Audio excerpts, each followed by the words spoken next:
Amigos, boa noite a todos, muita paz e que Jesus nos abençoe agora e sempre. Sejam todos bem-vindos a mais uma reunião doutrinária aqui da Casa Espírita do Tio Ormínio, a quem nós saudamos com votos de paz, de harmonia, a todos os trabalhadores desta casa incansável nas atividades do bem que laboram há tantos anos, divulgando e promovendo a doutrina espírita através das suas atividades não apenas doutrinárias, mas também sociais e mediúnicas. Que Deus os abençoe, que Deus os proteja e que ela continue nesse labor, nessa tarefa de implantação do reino de Deus entre nós na terra. Hoje, em particular, nós falaremos em torno de um tema altamente palpitante e interessante, que é sobre as nossas provas e expiações. Mas antes de nós falarmos propriamente sobre a temática, nós vamos orar para criarmos uma egrégora de paz, de harmonia, de equilíbrio, como fazemos todas as vezes em que nós iniciamos uma atividade doutrinária espírita, seja presencialmente, seja ainda como estamos agora, virtualmente. Então, preferencialmente, não é obrigatório, fechemos os nossos olhos, escutemos a música e elevemos o pensamento ao nosso Senhor Jesus Cristo, a quem pedimos a proteção, o amparo, a fortaleza espiritual para o enfrentamento das nossas provas, dos nossos desafios, que a vida diuturnamente nos favorece como oportunidades de crescimento e de realização espiritual.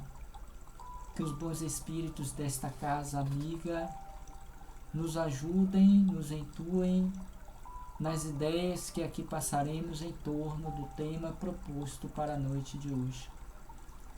E que todos nós, encarnados e desencarnados, sejamos bafejados pelas vibrações de amor que esta casa já possui e que dissemina entre todos aqueles que vêm em busca do socorro e da orientação através das suas atividades.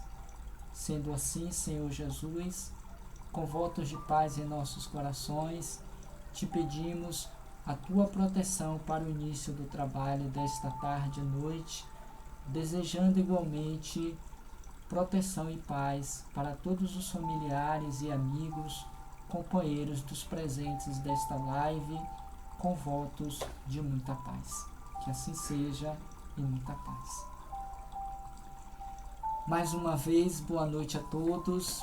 Obrigado pela presença, pela vibração amorosa que estamos aqui em nossa casa sentindo nesse instante.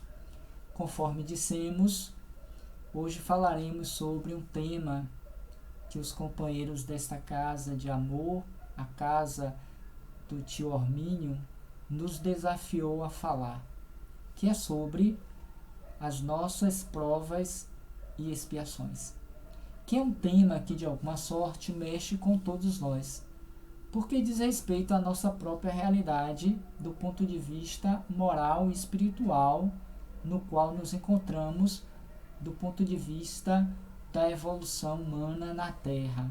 É sabido por todos que nós nos encontramos ainda em uma faixa etária evolutiva de provas e de expiações. E muitos se questionam até que ponto, diante dessas provas, diante dessas expiações, desses desafios, onde está mesmo a justiça de Deus? Uma vez que nem sempre compreendemos a extensão dessa misericórdia, dessa justiça do Pai, porquanto ainda nos falta um sentido maior, que os espíritos dizem a Kardec, e salvo engano, na questão 17, porquanto não nos é dado saber de todas as coisas, porque ainda nos falta exatamente esse sentido, que é o sentido espiritual, no que se refere à amplitude do conhecimento das leis de Deus. Ainda nós perpassamos muito de uma forma simplória o conhecimento das ideias em torno da grandeza de Deus. Mas fato é que nós vivenciamos na pele os resultados das nossas escolhas e das nossas ações.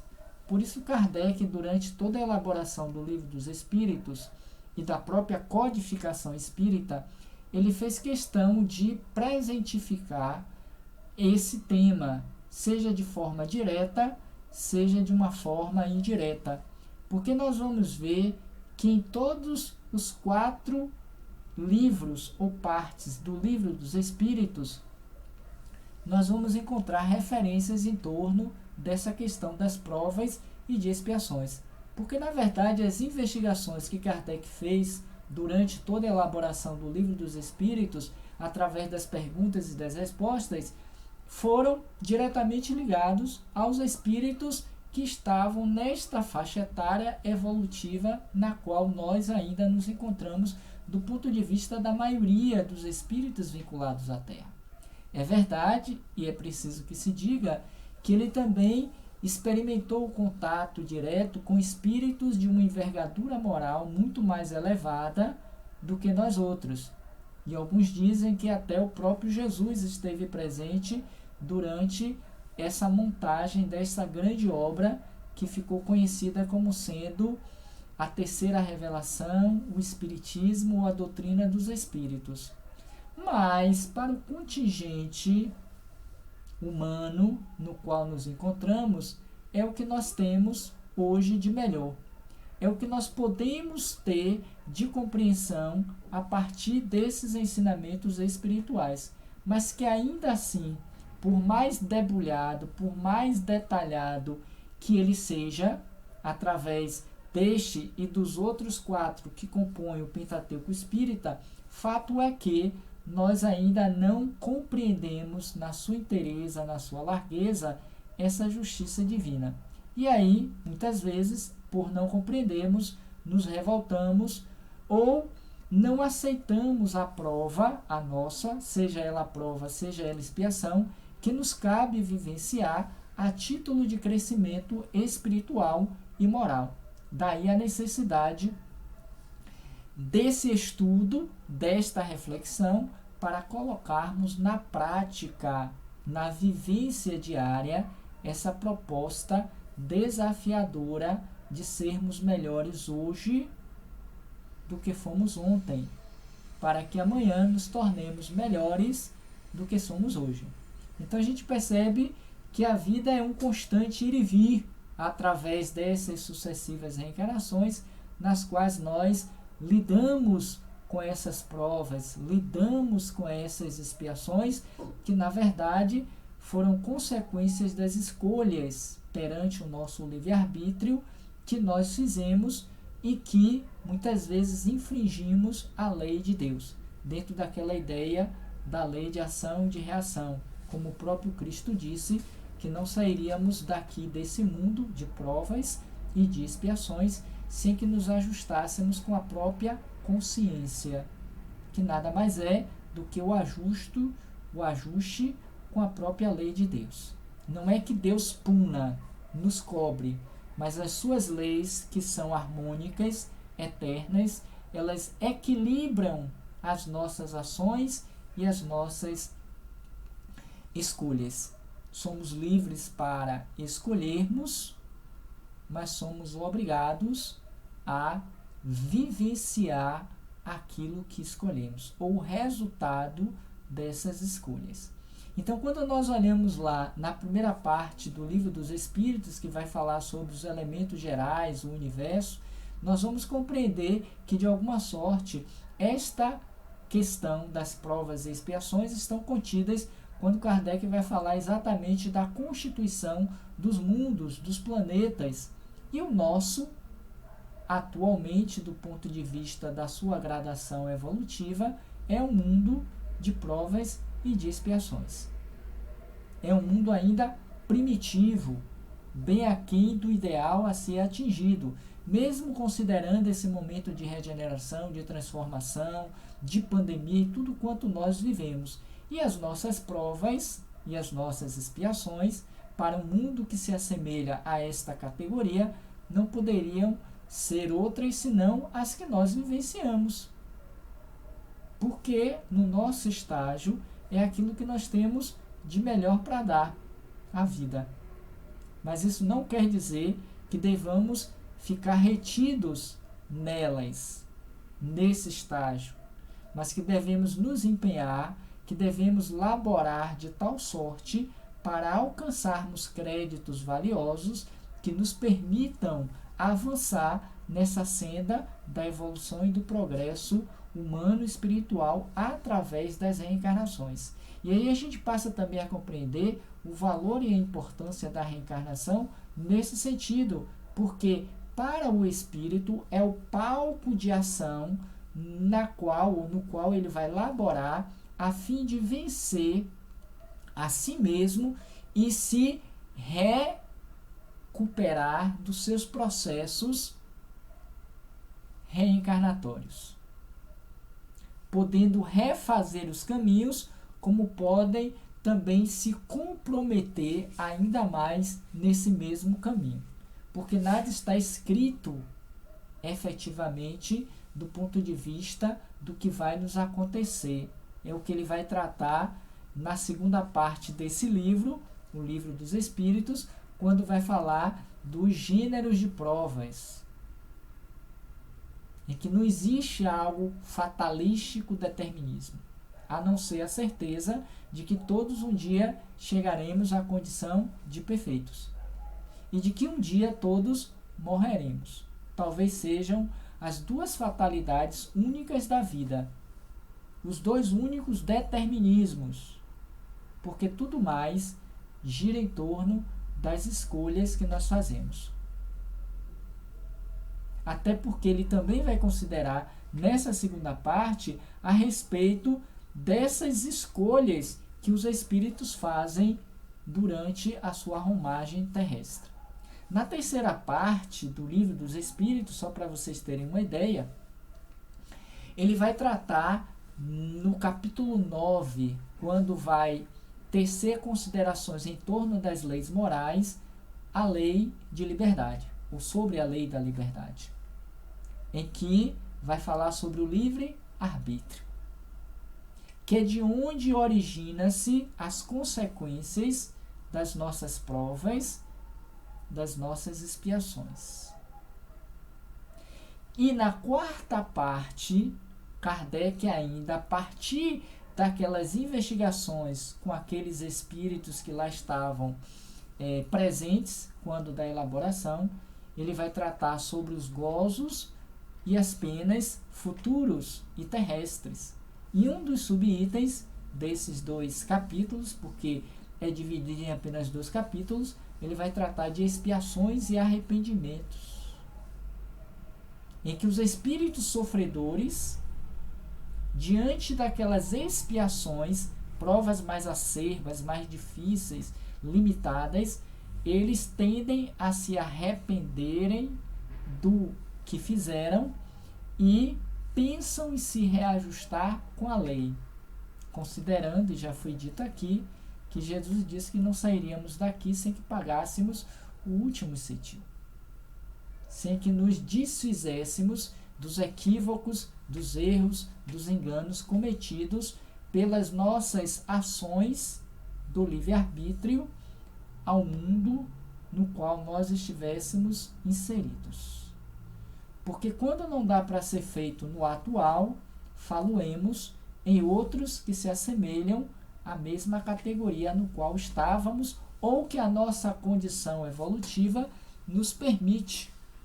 E dessas 4 partes, conforme é sabido também por todos os presentes aqui na live, derivaram-se 4 outros livros, que conforme também dissemos, constituem o Pentateuco Espírita. Dessa primeira parte, surge então o livro A Gênese, em que ele vai falar sobre a constituição desses mundos. E em particular, focando, porque não dá para falar de mundos perfeitos se nós não compreendemos de fato o que seria o nosso de provas e expiações. Da segunda parte, surge então o livro dos médiuns, que está inserido exatamente essas investigações diretas com esses espíritos sofredores que estão passando pelas suas dores, pelas suas provas no mundo espiritual, como se sentem, como vivem, como estão.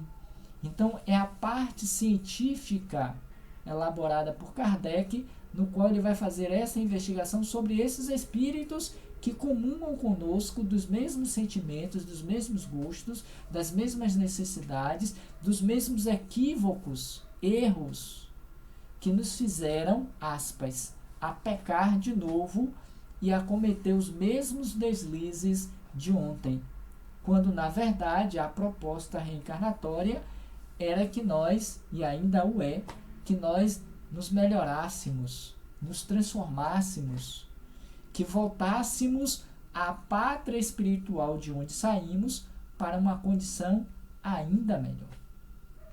Na terceira parte do livro, que seria as leis morais, Kardec então nos presenteia com o Evangelho segundo o Espiritismo, em que nesse livro, em particular, talvez seja o que tem o maior conteúdo da temática, as nossas provas e expiações, ele vai tratar, por exemplo, no capítulo 5, bem-aventurados os que sofrem, porque serão consolados, e aí vai falar o motivo das nossas dores, a felicidade e a infelicidade, né? Vai nos mostrar o porquê das causas atuais e das causas anteriores dos nossos sofrimentos, das nossas aflições, como também vai tecer considerações a respeito desses mundos provacionais, no capítulo em que ele vai tratar sobre há muitas moradas na casa do Pai, quando ele vai discorrer em torno dessas variações de mundos, mundo primitivos, mundos de provas e expiações, mundo de regeneração, mundos felizes, mundos perfeitos. E a Terra, por sua vez, está transladando-se, está se evoluindo ou se transformando para um mundo feliz. Na medida em que nós, espíritos vinculados à Terra, igualmente nos tornemos felizes. E essa felicidade é uma consequência da maturidade espiritual que nós, espíritos ainda provacionais, nos encontramos do ponto de vista do conhecimento e da vivência da lei de Deus. Muito mais da vivência do que do conhecimento. Porque o fato de você conhecer não quer obrigatoriamente dizer que você aplique o conhecimento adquirido. A exemplo do médico que diz para o seu paciente que não fume porque dá problemas coronários, dá uma série de doenças, né, quem assim o faz. E, no entanto, depois que o paciente faz, e por ele estar um pouco cansado, já estressado pela atividade, ele vai lá e pega um cigarro e fuma. Ou a questão da bebida alcoólica e tantos outros comportamentos que sabemos que não são adequados, mas nem por isso deixamos de fazê-los. Os chamados vícios perturbadores, que é uma mensagem de Joana de Ângeles do livro Luz nas Trevas, que daqui mais uns dias nós vamos colocar lá no nosso canal Roteiro Espírita, para aqueles que assim se interessarem e conhecer a respeito dessa temática. E por sua vez, na última parte, no capítulo, na quarta parte, Kardec vai nos apresentar o céu e o inferno, que seria aquele livro no qual Kardec faz uma investigação mais minuciosa, apresentando o relato de espíritos felizes como espíritos infelizes, atormentados, suicidas,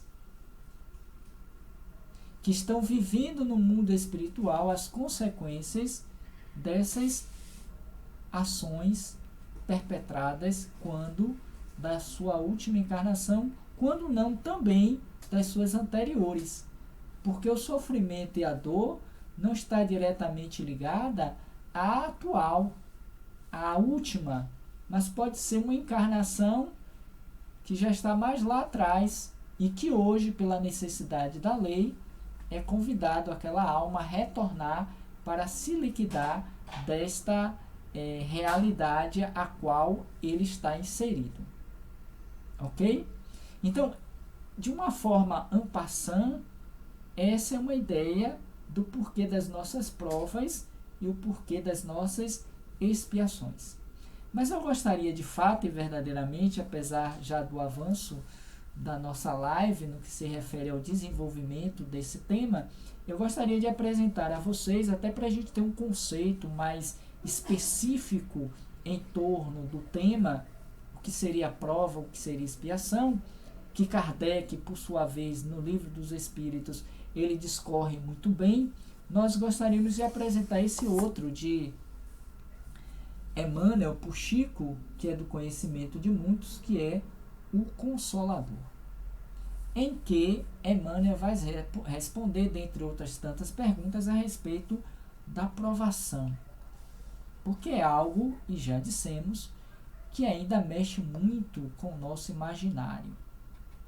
Daí a ideia de céu e inferno, de purgatório, a ideia de umbral, a ideia de céu, sabe, de uma felicidade plena. Por que vivemos uma prova? Por que vivemos uma expiação? E aí na questão de número 246, Kardec vai então questionar, Emmanuel então vai responder a respeito da pergunta que lhe foi feita em torno da provação. E a pergunta ela é muito interessante, que cabe com uma luva à nossa temática de hoje. Qual a diferença entre prova e expiação? Vamos pensar sobre isso. Eu sei que vocês já leram, eu sei que vocês já têm um conhecimento. A casa do tio Ormínio é um espaço de estudo, vocês fazem parte de grupos de estudos na casa, já assistiram muitas lives em torno desse tema, estão bem catedraticamente preparados para responder. Não é nada que seja novo. Talvez uma outra pessoa aqui, que esteja chegando pela primeira vez ou iniciando na doutrina, talvez ainda tenha um pouco mais de dificuldade quanto à questão. E o tema ele é bom para a gente estar discutindo as questões. É pena que não dá para ser presencialmente ou ainda pelo chat, porque daria para a gente fazer um bom pinga-fogo em torno desse tema, porque surgem muitas questões em torno do tema. Mas ainda assim, Emmanuel vai dizer para nós, e observem, são duas perguntas relativas à questão provação. Então, qual a diferença entre provação e expiação? Ao que ele respondeu: a provação é a luta que ensina ao discípulo rebelde e preguiçoso a estrada do trabalho e da edificação espiritual. Olha que conceito fabuloso em torno de uma questão aparentemente simples e ao mesmo tempo tão complexa e controversa. A provação é, repetindo, a luta que ensina ao discípulo rebelde e preguiçoso a estrada do trabalho e da edificação espiritual. Logo, dá para entender que se nós estamos na prova, é porque nós ainda nos rebelamos, ainda nos colocamos de maneira preguiçosa frente ao trabalho que a própria consciência já nos convida a fazer, porquanto todos estamos aqui com um objetivo superior, que não é apenas passar férias, viver os prazeres do mundo, viver intensamente a vida, casar, ter filhos, ganhar dinheiro. Tudo está dentro da pauta das possibilidades de um mundo ainda de provas e expiações, é verdade. Mas não quer dizer obrigatoriamente que nós devamos nos dedicar até a morte, até morrermos, nesse fanal. Porquanto existem outros tantos mais superiores, e em particular no que se refere ao autoconhecimento, e se o tempo der, trarei algumas citações de Santo Agostinho que se refere a isso, e que nós muitas vezes não privilegiamos. Deixamos em segundo, quando não em terceiro, em quarto plano. Isso quando pensamos trazê-lo ele para algum desses planos. Porque é uma vida tão intensa, tão voltada para o imediatismo dela, que a gente esquece que somos espíritos. Em uma experiência transitória, de passagem, e nos apegamos ao mundo como se fosse a última e única experiência que nós tivemos ou teremos. Sem nos darmos conta que as futuras dependerão muito em relação a esta na qual nos encontramos. Então, para o espírito calceta, rebelde, preguiçoso, a provação é esta luta, é esta vida de desafios, de sobrecargas, de aflições, de dores, de perdas, de pandemias, que vai nos ensinar, mediante a vivência delas. Eu esqueci de dizer das doenças, da fome, da miséria, da falta de trabalho e tantas outras que quando a gente lista a gente fica até desesperado e fecha o livro ou não quer ligar a televisão para não ver tantas coisas que nos chocam, que nos abatem. Se a gente quer saber o que é um mundo de provas e de expiações, basta ligar a televisão. Nos nossos tão comuns telejornais, que nós temos uma ideia exatamente pelos noticiários do que é um mundo que padece ainda de tantas aflições, de tantas discriminações, de tanta violência, de tanta miséria, de tanto egoísmo, falta de amor, de humanidade. Não precisa a gente recorrer a um espírito para perguntar. Percebem? É o que a gente tem para hoje, como diz hoje no popular. O que a gente tem para hoje? Isso. E isso é de um mundo de provas e expiações. Aí ele vai dizer então o que é a expiação depois desse conceito inicial da aprovação. Seguindo, a expiação, por sua vez, é a pena imposta ao malfeitor que comete um crime.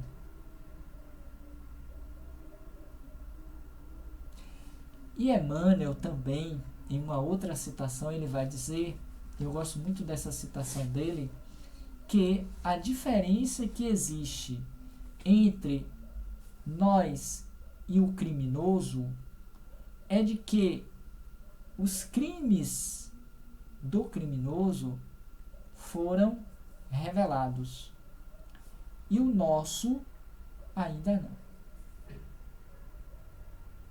Percebem? Voltemos ao conceito de expiação no entendimento de Emmanuel.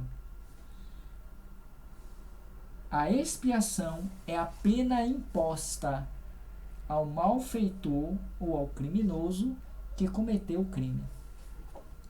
Que crime é esse, Robson? Me diz aí. Aquele que por ora nós estamos expiando. Sim, mas qual é?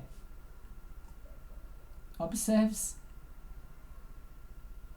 Veja onde está o seu vício, a sua dor, a sua não aceitação, a sua necessidade de estar neste lugar. Porque quantos são aqueles que abominam, rebelam-se pela experiência na qual se encontram? Brigam o tempo todo, a existência inteira. Por que será? Meu Deus. Porque aí está o ponto de ressarcimento com a lei. Porque ninguém tem aquilo que não precisa ter para aprender e educar-se. A reencarnação é um processo reeducativo, no qual ele vai precisar obrigatoriamente estar dentro daquela sala de aula, daquele educandário. Ou, se quisermos, da prisão.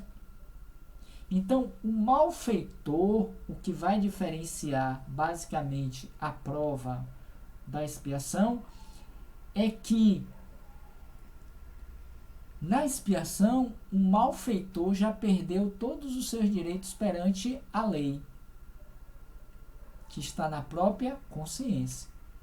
E a prova é aquele malfeitor também, cujos crimes não foram tão graves, mas não deixa de ser responsável pela ação, e que a lei, por ela ser, deixa eu ver um termo, por ela ser flexível, ela apresenta para tal, o malfeitor, as atenuantes.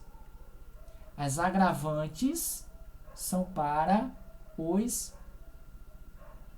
malfeitores mais imperdinidos. Só isso. Aquele que nasce no catre, na limitação, na doença terminal, aquele que passa por determinadas experiências que, por mais que ele tente sair dela, não consegue. Aí pode estar caracterizado uma expiação. Embora há de se dizer duas coisas. Que não é nem punição de Deus, Deus não está castigando ninguém com essa pandemia, embora coletivamente se dê como uma expiação, um expurgo, uma limpeza, porque toda expiação também passa por um processo de purificação da alma, do espírito. Como também há de se dizer que, ao mesmo tempo em que é uma expiação, é uma prova, em que pese que nem toda prova seja uma expiação, mas toda expiação é em si uma prova, porque está convidando o aprendiz, o malfeitor, a aprender com a lição. E se ele não aprende, por consequência, ele inevitavelmente perderá aquele teste e muito provavelmente voltará com ele, pela rebeldia, pela não aceitação, pela insubordinação, pela leviandade, pela criminalidade que se manteve perante aquela oportunidade que a vida nos favoreceu quando daquela reencarnação. Infelizmente, a gente precisa dizer isso, e me permito usar a expressão infelizmente, nós não aquilatamos o valor de estarmos encarnados. A importância para nós espíritos. Sob todos os aspectos possíveis, é sempre uma dádiva de Deus para impulsionar o progresso e a evolução daquela alma. Se não o faz, não é por conta de Deus que está nos punindo ou está dando risada das nossas quedas, dos nossos erros, como muitos acreditam que Deus é um ser piegas e que Ele está ali para brincar conosco. Claro que não. Deus não se mete nesse sentido com nenhum de nós, dos seus filhos. As leis de Deus, de ação e de reação, é que vai estabelecer aonde devemos estar pelas consequências das nossas ações. Lembremos-nos dessa questão. E a outra questão que eu acho tão importante quanto é quando Emmanuel também responde na seguinte a pergunta: a lei da prova e da expiação é inflexível? Olha que pergunta, permitam-me também dizer capciosa. Inflexível. Muito da nossa característica, né? Daquela lei do olho por olho, dente por dente, é o meu karma. Deus está me castigando, me punindo, porque eu cometi esse delito perante a sua lei. Com perdão da expressão, bobagem. Sim, bobagem. Ter esse olhar para as questões de Deus é, sem dúvida nenhuma, não conhecê-lo.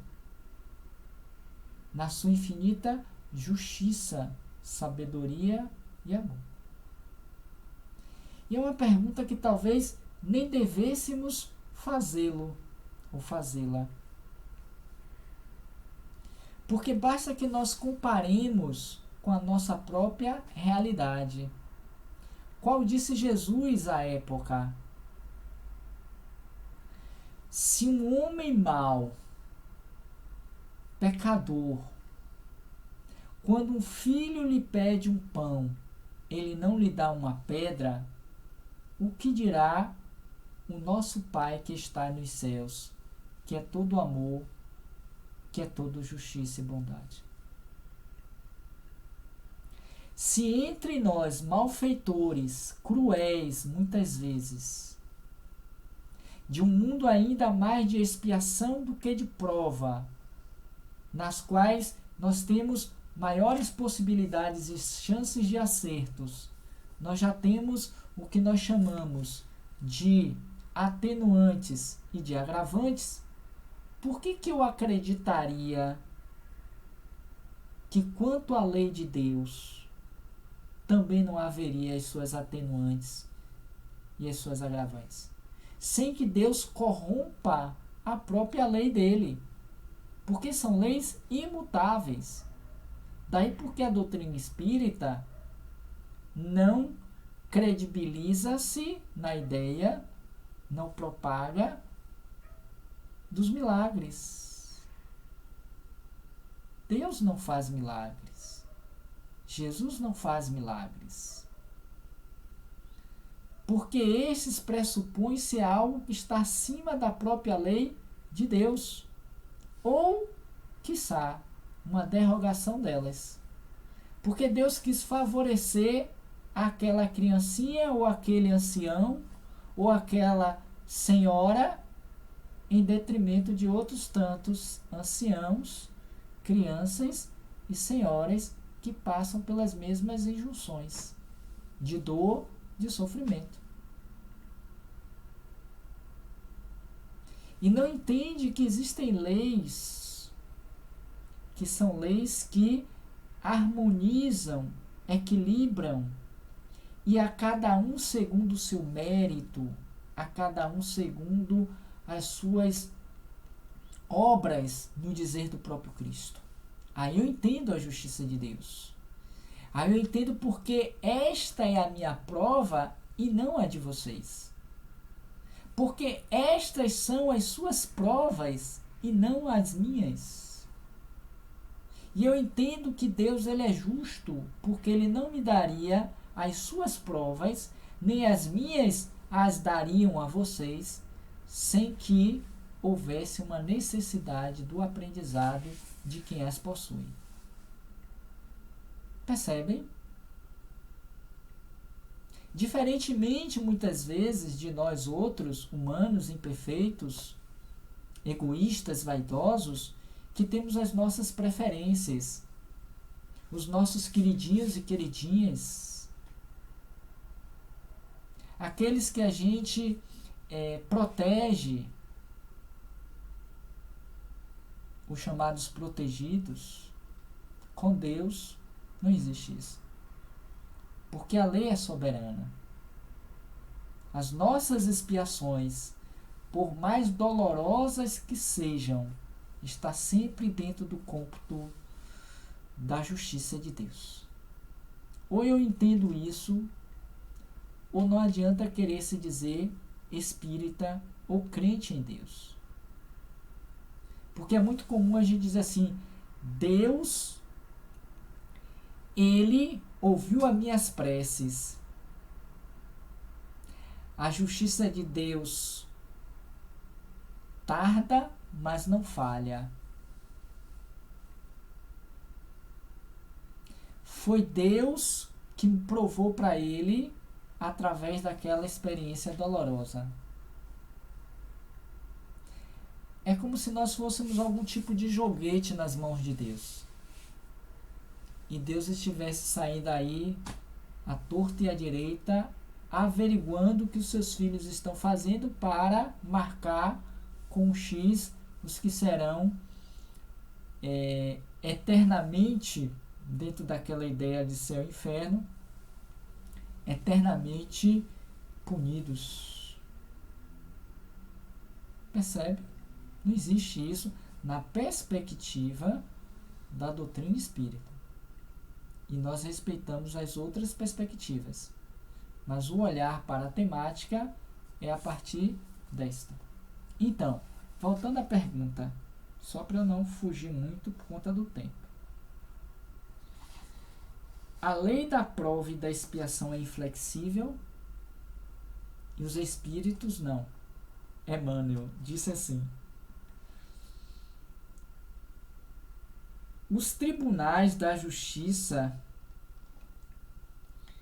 humana, apesar de imperfeitos, por vezes não comutam as penas e não beneficiam os delinquentes com o sucis, que é um termo na área da justiça que favorece com as atenuantes e as agravantes.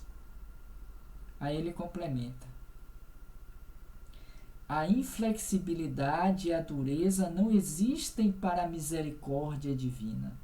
Olha que coisa linda, até poética, né? A inflexibilidade e a dureza não existem para a misericórdia divina, que, conforme a conduta do espírito encarnado, pode dispensar na lei em benefícios do homem, quando a sua existência já demonstre certas expressões de amor que cobre a multidão de pecados. Olha a atenuante na lei de Deus. Porque a gente tem a ideia também equivocada de que nós estamos na encarnação para pagar o que nós fizemos no passado. Isso é até uma ideia muito corrente na doutrina espírita, com os palestrantes, que nós estamos aqui para pagar os débitos do passado. É equívoco. Porque a misericórdia divina não se pactua com a inflexibilidade e a dureza do coração. Nós estamos aqui para nos reeducarmos, aprendermos o amor que cobre a multidão de pecados. Porque, contrário fosse, não haveria remissão dos próprios pecados. Estaríamos eternamente pagando. Imagine. Um homem que viveu uma experiência encarnatória, um espírito, na verdade, que viveu uma experiência encarnatória de muita maldade, de muita violência, de muita criminalidade. E quantos estão aí às soltas, mundo afora? às vezes até perto de nós, no nosso bairro, quando não dentro da nossa casa. Quantos são aqueles que dizemos amá-los, que são sangue do meu sangue e que cometem crimes tão escabrosos que a gente imagina, meu Deus, como é que pode uma pessoa agir dessa forma? O que aconteceu com essa criatura para poder agir assim? E automaticamente passa a estar inseridos na lei, tanto dos homens como da lei de Deus, que está na consciência de cada um de nós, questão 621 do Livro dos Espíritos, o crime, o delito, que quando a justiça do homem não faz com que este, já na própria encarnação, comece a ressarcir através da prisão e do cumprimento da lei, fica inscrito na consciência aquele delito, que lá adiante retoma-se para se reajustar com a lei. Aí a gente entende o que disse Jesus, aqui já foi citado: não sairás de lá até que pagues o último centil. Mas é com aquele que eu maltratei, que eu matei, lesei? Não. Com a consciência. Porque esse pode estar avançado, crescer, perdoou. A multidão que cobre a multidão dos pecados, né? O amor que cobre, já atrapalhei. O amor que cobre a multidão de pecados. Está liberto. Isso é o que está lá, o sentido real do perdão. É você libertar-se das ações perpetradas, cometidas a você pelo outro. O não desejo da vingança, do revide. E aquele que cometeu o crime, a ação infeliz? Esse se reajustará com a lei, mais cedo ou mais tarde. Quando não está diretamente com aquele que foi a vítima, com outras vítimas do mesmo imbróglio, do mesmo nível, gênero de provas. Porque aquele a quem ele cometeu o crime já elevou-se, libertou-se do desejo de vingança e de maldade. Percebem? É um tema que daria um seminário, que daria assim 20 horas de discussão, de reflexão, mas infelizmente não dá, tem que ser 50, no máximo 60 minutos. Então, esse amor que cobre a multidão dos pecados é a flexibilização da lei de Deus. Que você não precisará vir também para ser morto, maltratado, queimado, cortado, porque assim cometeu. Você pode vir como um salvador de vidas, um médico. Quantos médicos estão aí, ou quantos indivíduos estão aí nessa profissão que socialmente mexe com os olhos, porque todos querem ser médicos, dá aquela coisa da polpa, né? É um salvador de vidas. Claro, com todo respeito, os que estão aí. Cada caso é um caso.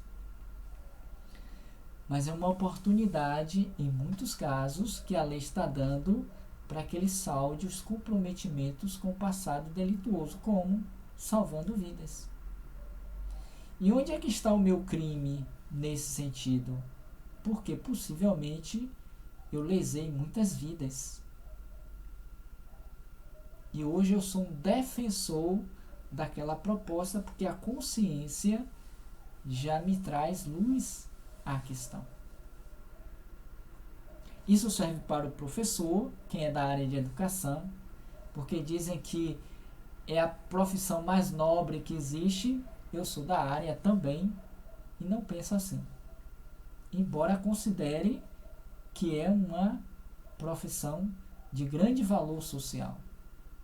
Mas eu diria que todas as profissões têm o mesmo caráter e o mesmo valor.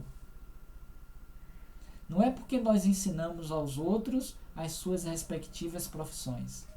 É porque todas elas têm um papel fundamental do crescimento dos indivíduos na nossa sociedade. Porque se todo mundo fosse professor, o que seria dos hospitais públicos e particulares? Hoje, na pandemia, os profissionais mais valorizados são os médicos, enfermeiros e todo o plantel da saúde. E graças a Deus que eles existem. Mas não porque nós os ensinamos os conhecimentos da medicina.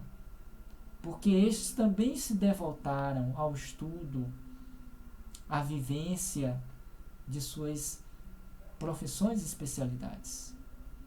Como engenheiro, que seria de nós sem as nossas casas, sem os nossos edifícios?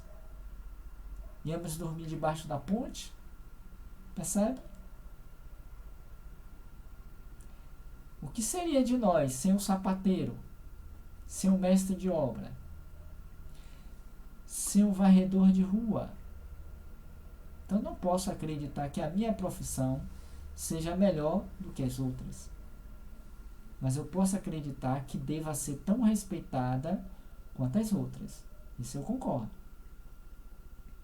Mas isso é um debate para uma outra live. Então, para fechar a linha de raciocínio, eu tenho até outras coisas para falar, mas que o tempo não permite. A gente vai ver que na medida em que a consciência começa a luzir em torno da grandeza e da lei de Deus, a gente passa a entender e aceitar as nossas provas, as nossas expiações. E ao invés de me rebelar, me revoltar, de não aceitar, de murmurar,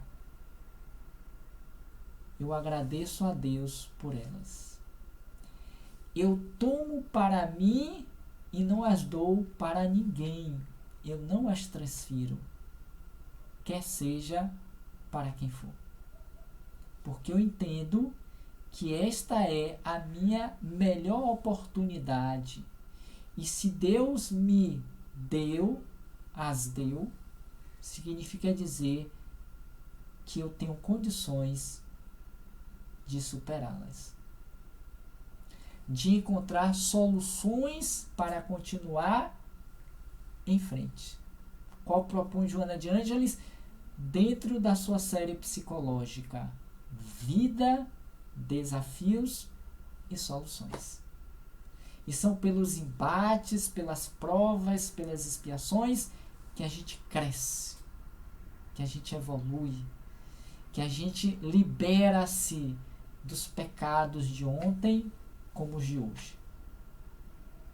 E nesse sentido a gente contribui para que a nossa estadia na Terra seja melhor e mais feliz. Porque eu serei um agente propulsor das leis de Deus e dos ensinamentos de Jesus. Daí ele disse: bem-aventurados os que sofrem, porque serão consolados. Porque entenderam o motivo das penas e das expiações naquela experiência. E gratificam-se, felicitam-se pela experiência nas quais estão vivendo hoje. Porque sabem que, se bem aproveitadas, libertar-se-ão dos seus vínculos com o passado sofredor e sombrio, rumando ou seguindo o rumo à divina luz, na qual todos um dia alcançaremos. Conforme ainda disse o divino amigo Jesus, o nosso guia, o nosso modelo: sede perfeitos, como perfeito é o vosso Pai Celestial. Mas para tanto é preciso vencer a prova. Como bom candidato a um estágio, a um emprego, a um bom salário, é preciso que antes sejam testados nas suas bases, nas suas fibras mais íntimas, no seu conhecimento, na sua técnica, para merecer o galardão de filhos de Deus. Daí porque disse ainda Jesus, para a gente encerrar: Vinde a mim, todos vós que sofreis e se encontrais sobrecarregados, porque eu vos aliviarei. O meu fardo é leve, o meu jugo é suave. Portanto, acreditemos que Deus está conosco em qualquer situação das nossas provas e das nossas expiações. Nesse particular, antes de encerrar, eu gostaria de apresentar a vocês esse livro que particularmente eu tenho para mim como sendo um livro excelente. Aprendendo com os Espíritos Diversos, de autoria mediúnica, psicográfica, de Stella Diamantini. E dentre as muitas mensagens que ela psicografou, uma em particular que eu recomendaria a vocês, para aqueles que conseguirem o livro, chama-se Provas. E ela começa, ou ele começa, o espírito que chama-se Arnaldo Lustosa, dizendo assim: eu sei que o tempo urge, mas eu acho que é importante nesse momento a gente pensar juntos, nos meus últimos 5 minutos. É muito fácil repetir as lições recebidas, mais fácil ainda é estudá-las e retê-las na memória. Como se ele quisesse dizer, isso todo mundo faz. Já é um aprendizado coletivo, quase que um arquétipo. Difícil, continua o espírito, difícil mesmo é senti-la, vivenciá-las e exemplificá-las com denodo, galhardia e dignidade. Esse é o desafio para poucos. Para aquelas almas já credoras de créditos, de valores, que reencarnam muitas vezes sem precisar da prova, mas as trazem para serem êmulos de felicidade, de coragem, de alegria, de paciência, de resignação para aqueles que menos conhecem e vivenciam, os mais rebeldes.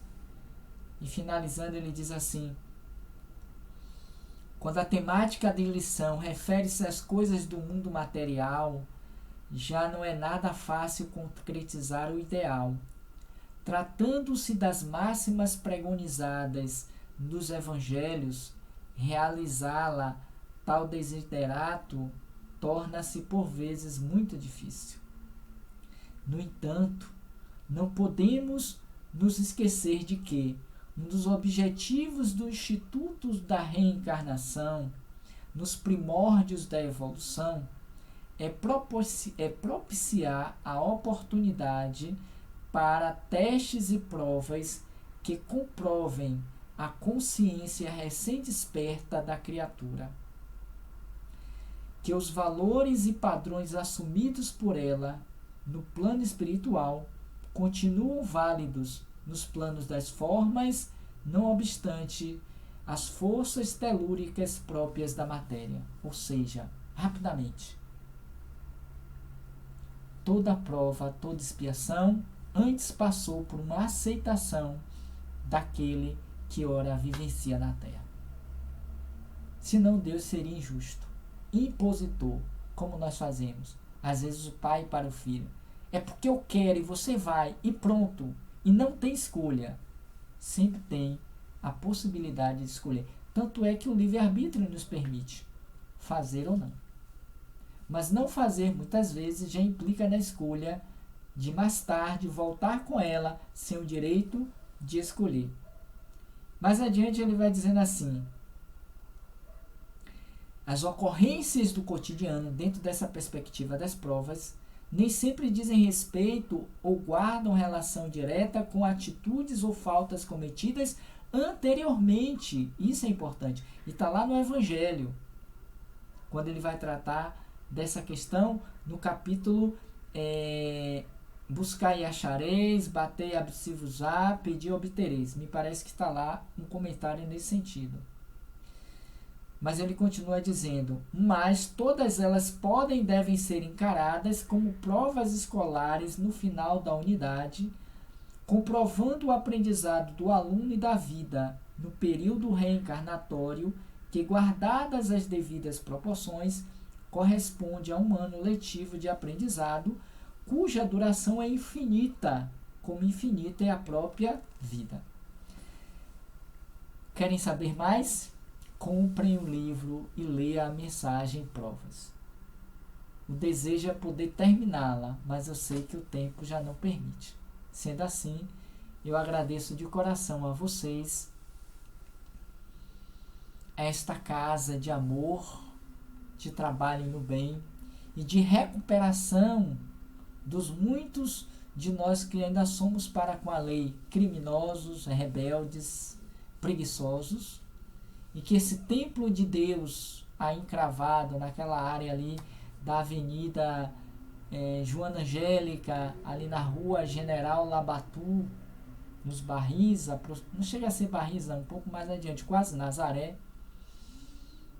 ali perto do quartel dos aflitos, que é a casa do tio Ormínio, a quem eu agradeço mais uma vez a oportunidade de estar, e que nos ofereceu esta oportunidade de diminuir meus débitos para com a lei, falando sobre as provas e expiações. Desejo a todos que possam sair daqui hoje reflexivos, inquietos, intrigados, que aprofundem o conhecimento em torno do tema, para, quem sabe, ao retornarmos à pátria espiritual, voltemos com menos débitos, ou com mais virtudes, mas nem com menos débitos. Porque a gente pode até não ter mais débitos, mas a gente não tem virtude também nenhuma. Ficamos como que estacionados, neutros na reencarnação. O ideal é mais virtudes que amenizem as nossas faltas e com isso nos dê asas para nos aproximarmos mais de Deus a partir da vivência das suas leis, que em si se resume em duas só, conforme propôs Jesus: amar a Deus sobre todas as coisas e o próximo como a si mesmo. Porque a chave para a libertação das nossas provas como das nossas expiações resume-se em uma palavra de 4 letras, que chama-se amor. Somente o amor é capaz de libertar a multidão dos pecados que ainda carregamos na nossa consciência. Muita paz, muito obrigado, e que Jesus nos permita voltarmos a esta casa de amor em breve. Que assim seja, e muita paz.